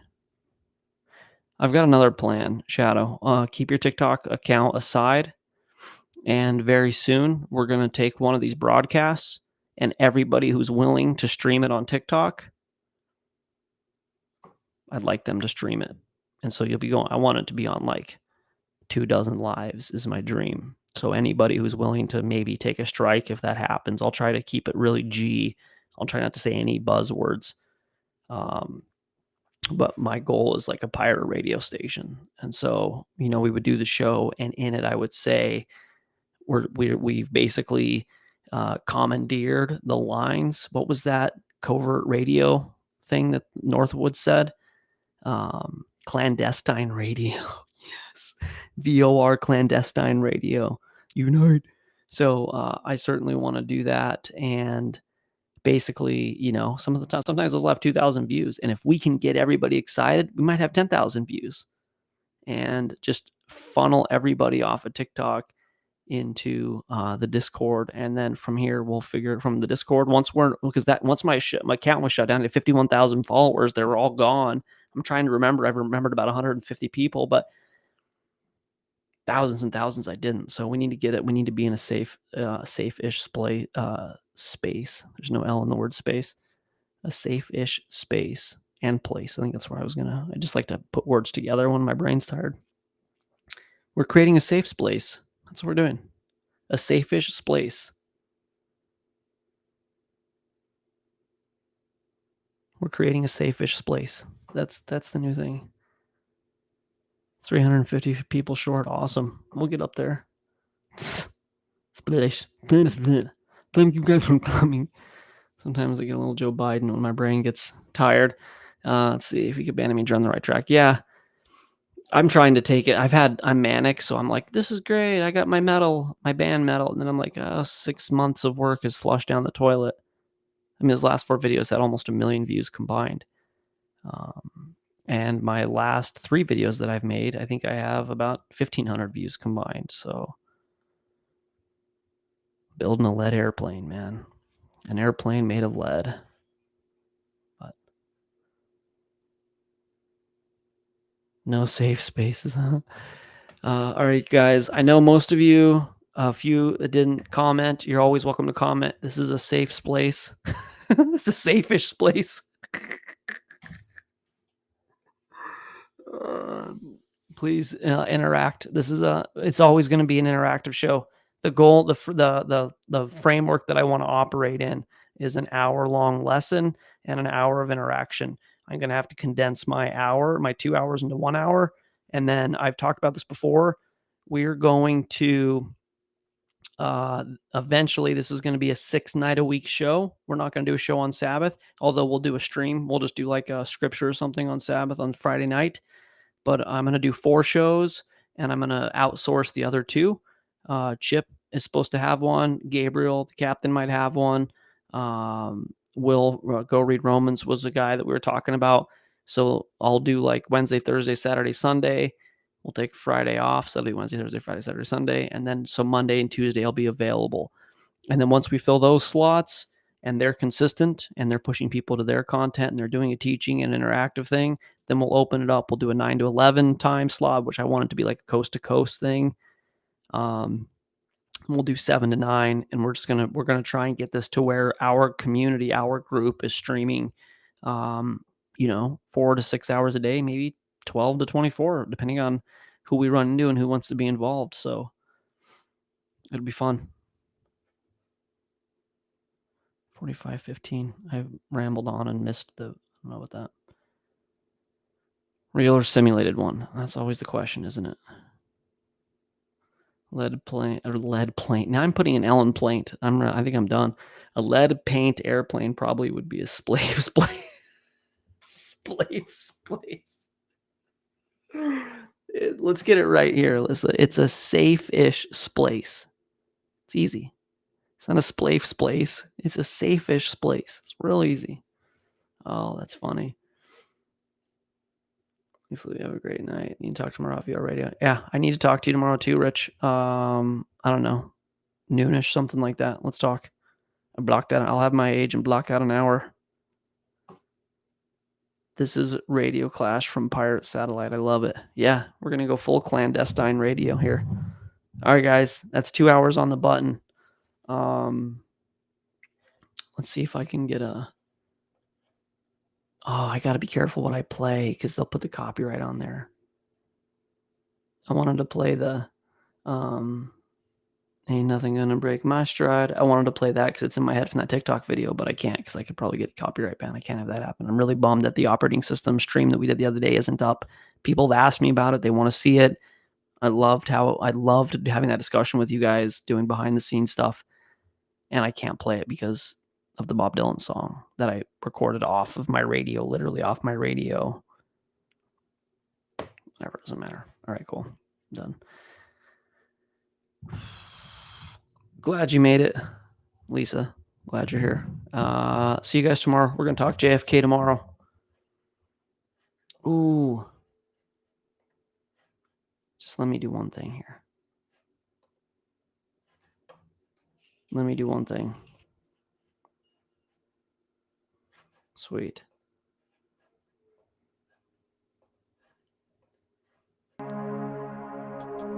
Nice.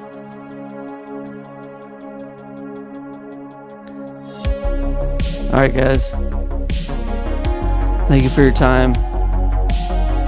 I love you. I appreciate it. End transmission.